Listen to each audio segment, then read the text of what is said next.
Hello everyone, this channel is about Elon Musk and all of his companies, and we do weekly digests where we talk about everything that happened in the past 7 days.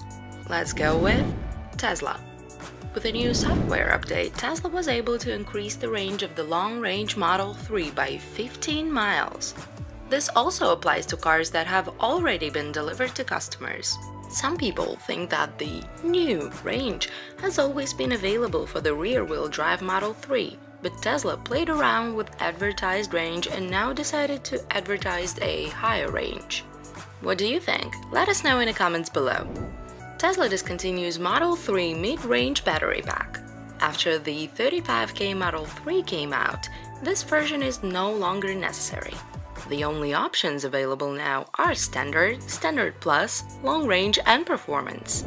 A month ago, Tesla began delivering Model 3s in Europe. Hundreds of Model 3s were delivered to Norway last month, and in the first week of March, more than 1,000 new Model 3s were registered in Norway, 3 times more than any other car. Any day now, Norway will receive a shipment of another 1,000 Model 3s, and the car will become the best-selling in the country. By delivering 1,000 Model 3s in Germany last month, Tesla increased sales in this market by more than 500%. Unplugged Performance showed their own version of the Model 3. Their modifications are usually aimed at performance and/or aesthetics, but this time they focused on efficiency. They managed to reduce drag and improve high-speed stability. It's easier to look at it in terms of range. Their modification added 43 miles to the rear-wheel drive Model 3 range at a steady speed of 70 miles per hour. At higher speeds, on the Autobahn in Germany, for example, efficiency gain will exceed 19% at a top speed of 163 miles per hour. Tesla is laying off a third, or about 150 people, from the global recruitment team. Last year, the company employed 45,000 people, but this year, after several rounds of layoffs, headcount should be much lower. Autopilot prices are back to normal. As we previously said, a lot of people were disappointed in Tesla slashing Autopilot prices. Elon Musk admitted his mistake, but nonetheless, Tesla created an incentive to buy their product that has not even been released yet and surely received a significant cash injection. Tesla buys a fleet of car-hauling cars from a Californian company. In order to do this, they used about 50,000 shares worth nearly $14 million. Previously, the company announced similar plans, including the purchase of truck companies. All of this is done to deliver as many cars as possible before the end of the full tax credit for EVs in the US. Texas is one of the largest markets in the US where Tesla is not allowed to sell its cars directly to customers. And the reason is the strong dealer lobby.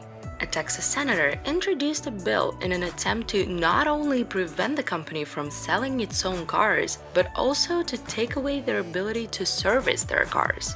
At the moment, Tesla is servicing cars through its own service centers, but if the bill passes, the company will have to close its service centers as early as September 1st.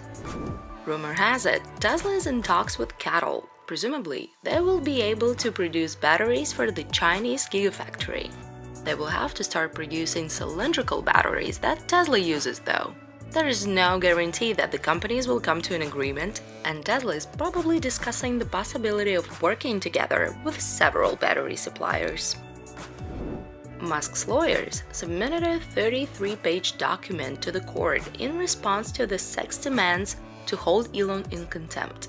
It's all we've heard before. Investors already had this information after the call. SEC's waging war against Musk after his interview where he said he did not respect the commission. Can you imagine? One tweet results in tons of paperwork and a trial. Last year, former Gigafactory 1 employee Carl Hansen said there were a lot of problems at the plant. He blamed the company for not notifying investors about a $37 million theft. He also blamed Tesla for spying on its employees, said there were employees involved in selling drugs, and that he was fired as soon as he told his seniors about this. Tesla stated that it had investigated his allegations, and they were either false or could not be corroborated. Flash forward to March 2019. An attorney, Mr. Stuart Meisner, who specializes in whistleblower cases, filed a complaint with SEC, now on behalf of Sean Guthrow, a former security manager at the Gigafactory. Guthrow confirmed Hansen's words and added that the Gigafactory 1 employees were skeptical about the funding secure tweet.